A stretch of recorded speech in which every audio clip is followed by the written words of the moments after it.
questions, had answers, had comments, and maybe even give me a little bit of information about what experiences that they went through as they watched the play. So Sequina had came to me and she had a question first. So I'm going to give her the mic so she can answer the question so we can throw the question around our panel. Go ahead. Thank you so much. Unfortunately, I came at, I would say, the middle of the whole event, but I truly enjoyed the show or the film. And I wanted to know exactly what your involvement was. And I heard that, I guess it was filmed in 2003, but can you take me back to what your involvement was and where actually it was shown and just the whole process about it? All right, this is the down and dirty, okay? So in 2002, Vivian asked me would I help document the next year following the Maafa experience. I was working at SVI. I was teaching digital media to at-risk youth, and I had plenty of time. So I agreed. So we went there, and she was at the Seattle University. She was at the UW. They let us use their theaters. They let us use their gymnasiums. And we documented a lot of the training. So they had the auditions. After their auditions went through, they had training where they were doing table reads, where they were actually going through the dialogue, doing their blocking, the whole 9 yards. So we did this for 8 weeks. So after the 8 weeks, I put together a crew of 4 people. Kathy Walker was one of them. Lee Turnover was another, and I'm trying to think of the other girl. There was another girl.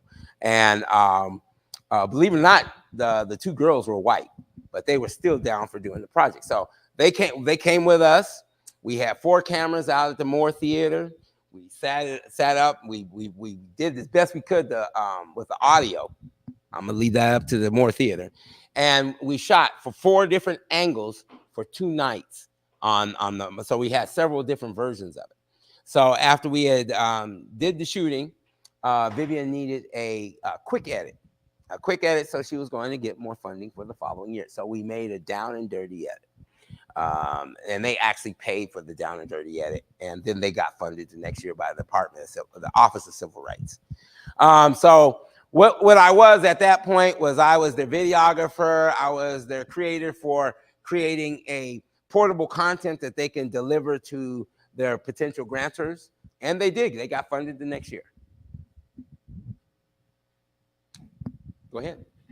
Oh, no? Okay, go ahead. So I know I spoke with the lady that was a part of the, yes, Makata, lovely person. And she mentioned that it was also shown in New York. Yeah. Were you a part of the New York process, or did you come in when it came to Seattle? The New York was before me. So they did year 2000 and 2001. New York came over here, and they worked with people who were in the community. So there was half New York team, half the community team, and they worked and they created that nucleus of Maafa. Then after that, Justin, Mika, and Vivian decided to go ahead and do through the Sankofa Theater and create another version of it where they put their creative talents to work. So that's when she asked me to come on board. It was me. It was Fly-Right Productions was working with them. Inye Wakoma was working with us. So he was taking photographs. This is a long time ago. So she pulled from what do you call it? Media experts at the time in the community to help cover this. So and it was a good experience because Inye got some banging pictures, and we were lucky to get some good images in the film. And I hate to tell you, the rehearsals were actually more powerful than the actual film is, because some of the times they had to stop what they were doing. It was just that impactful. Yeah. And where can you see this? I mean, obviously you've seen it tonight. So there's a couple of bits and pieces online. Been online for a while. The little grantee package that she submitted to the city of Seattle. That's online. It's I think it's 12 or 13 minutes, but the most of it talks about, and you guys saw it when you guys first came in. It was on the screen. It talks mostly about from the actor perspective, and the actor tells you what feelings they were going through and what frame of mind they were in as they portrayed these characters to get them into character. So, and then we intercut that with actual footage when they were in the film. So it gives you a dynamic of what they were molding themselves into at the final outcome. Any questions? I see you. Go ahead. Does this work? Oh, wow. Maybe I should sit closer. Okay. It was just a lot of information, honestly. And I enjoyed it so much. And taking that your part in this was the videographer. Were you able to meet like the screenplay writer, or other directors of the film, and just hear like a more in-depth meaning to everything that we saw? So far, so the Seattle Griot Project, we took this the whole project on because I had put so much time into it. We had a big investment. So we have interviewed Vivian Phillips, we have interviewed Makeda, we have interviewed Kabibi, we have interviewed Justin Mika, the director. We actually flew him out from I think it was Ohio, and we did an exhaustive interview with him. So it was yes, we've talked to a lot of people. We're still talking to people. We've actually been out to the Maafa commemoration. We went out in 2001. It was a very powerful experience. They actually had some people. One lady, and she's pretty big in the Hispanic community, Milvia Pacio, I guess, and she's she's Black and Venezuelan, and she was talking about the fandango. Okay, so the fandango is actually, I didn't know they considered fandango dancing is dancing on drums, but the little device that they're doing their dance on the fandango is considered a drum. So that's why you see those they'll do the rhythms on there with their feet and stuff, because it's actually a percussive instrument for them. So she did this fantastic thing at the in the morning at the Maafa, and she was telling a story or a poem about her family. And she was talking about the contrast between her mom and the dad was never at home, and how the mom had brought the children into the den. I mean, it was ridiculously powerful, and it's online, so I can give you a link to that as well. Any other questions? That'd be great. Thank you. I have another question. Okay, there you go. I'm full of questions. So I really want to know, how can I access the full, like I said, I came in the middle, but I really would love to see it in its entirety. Like, is it something that I kind of just have to follow you for, or can we set something up? Okay, so August 19th, there's another showing. Okay, so there'll be another showing August 19th. In Seattle? Yes. Oh, yeah. okay. Yeah, and then there may be a third one, and then finally we'll put it online. So okay. I'm sure Rainier Avenue Radio will follow us once it gets online, because once it's out there, it's out there. Right now, it's out there as we find out because there's so much of it. We're not going to just throw it all out there. We'll put a compilation of it to tell the story from the beginning to the end. So as we find out what people want to see and what's most impactful and what really stimulated people to understand what the Maafa represented in that time period, and maybe what it might even represent today, then we could say, okay, this 2 hours and 20 minutes we'll put together as the Maafa. It'll be, like I said today, as a compilation of 2003 and 2004. If it's more 2003, there'll be more 2003. If it be more 2004, we'll have that. So we have, I mean, right now, if I said we would have it on, it would be like 9 hours of Maafa, not including the interviews and stuff. So then we have mini series. So we haven't sat and kind of went through that idea yet, but there's tons of it. And I think honestly, the potency is in the performance, but I think the journey to the performance has just as much power, if not even more. It was beautiful. Because these people, I mean, this is 21 years later, and they are still engaged with this. I mean, that was the reason why I really decided to take this and make it a piece. There's a whole generation of children who are going down there to the water at 4 a.m. This is when it starts, at 4 a.m. And and they are engaged in something they have never seen its genesis of. They're there because their parents say it's important to them. They're there because they see a value in recognizing ancestry, but they haven't seen what compelled their parents to go down there and keep this memorial in place, and it's a placeholder. I mean, they talk about you have to go through the pain to get out the pain. So most of these kids, they're just taking their parents' word. Oh, mama saw it, daddy saw it, it's great. So I figured, well, why don't you show them what they doing? And I was just telling my son today, there was that one piece where they were doing the parody on the TV shows. Half of that stuff that they did as a parody, you can still find on TV. So how out of date is it? Not very much. They might be a little different, but it still touches different generations.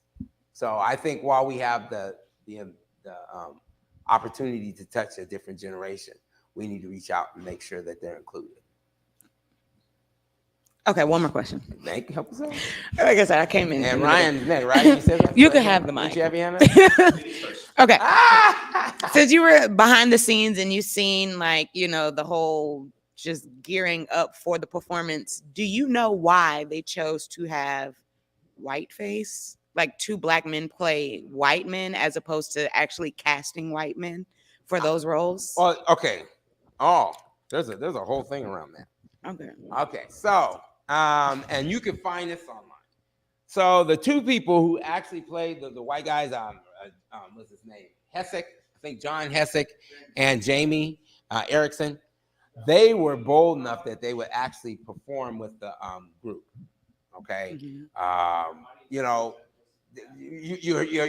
heard how they had to go. I mean, it's one thing to talk about somebody behind their back, but to hang out with the cast and stuff, because the cast actually supported them.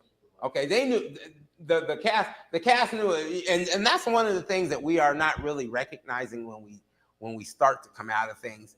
We got to start to recognize that just because someone calls you a name or something, mm-hmm. if it's not out of malice, is it really a name or is it just an identifier? Now, if you did it to be malicious, now everybody's got their guard up. So what these two characters is they were actors. They were participating in acting.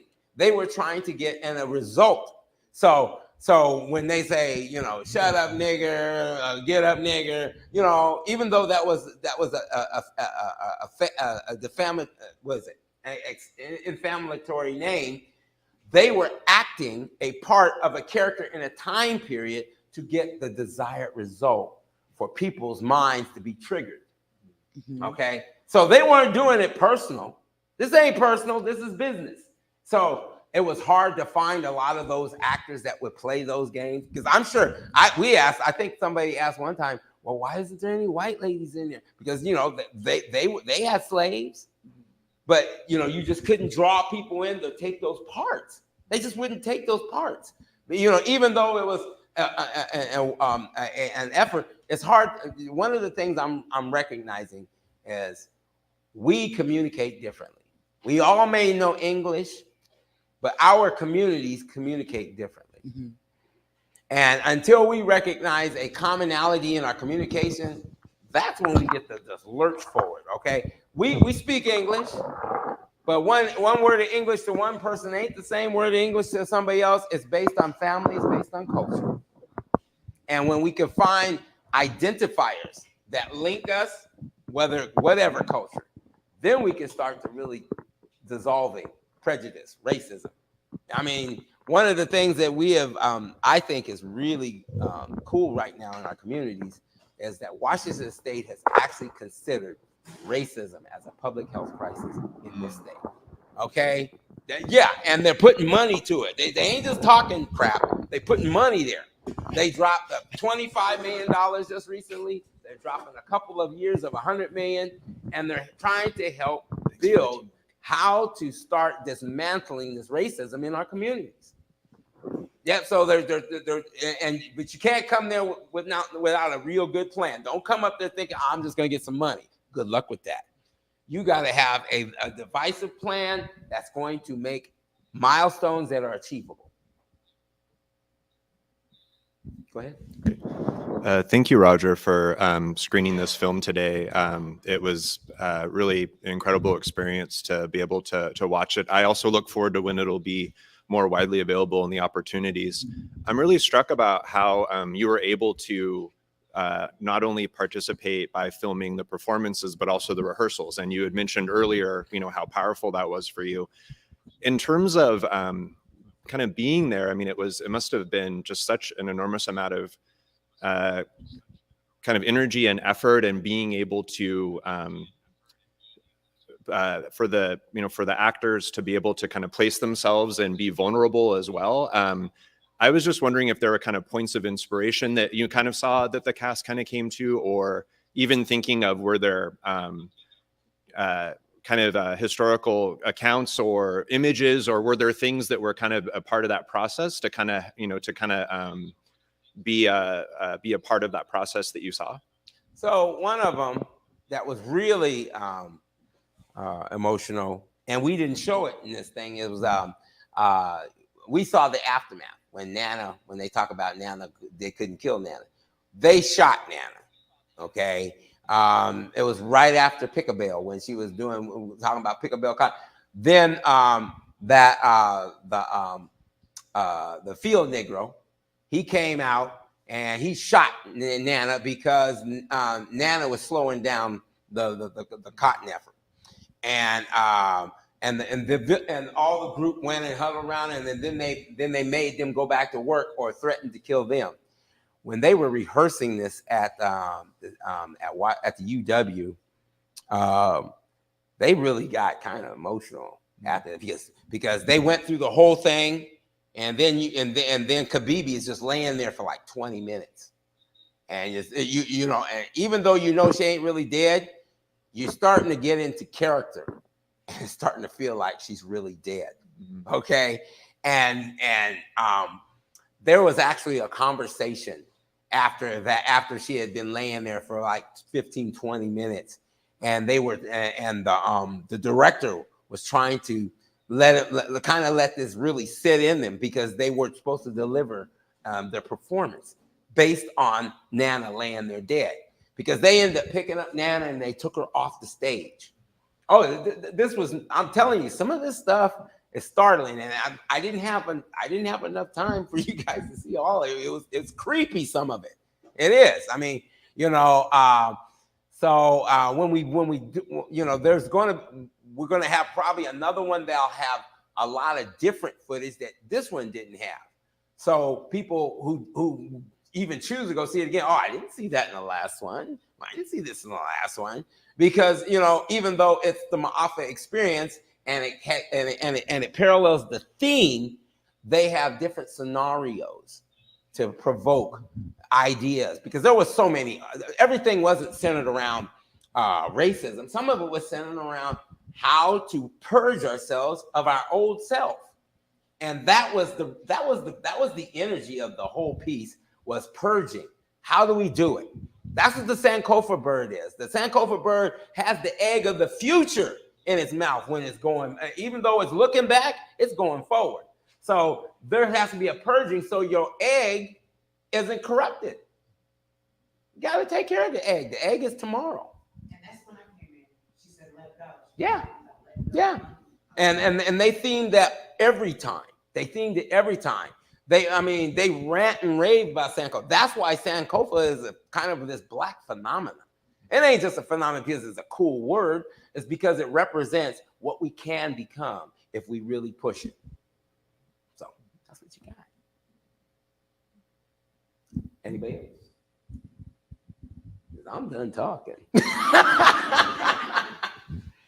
Okay. So,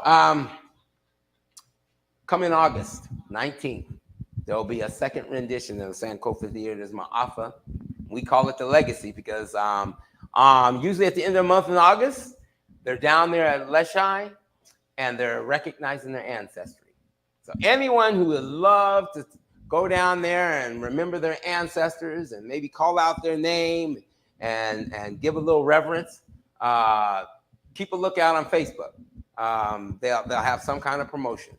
Sankofa Theater Maafa. From 2000 to 2004, it was 2002. From 2000 to 2002 was Maafa Suite. From 2003 to 2004 was Maafa Experience. All of it is good. Go see it.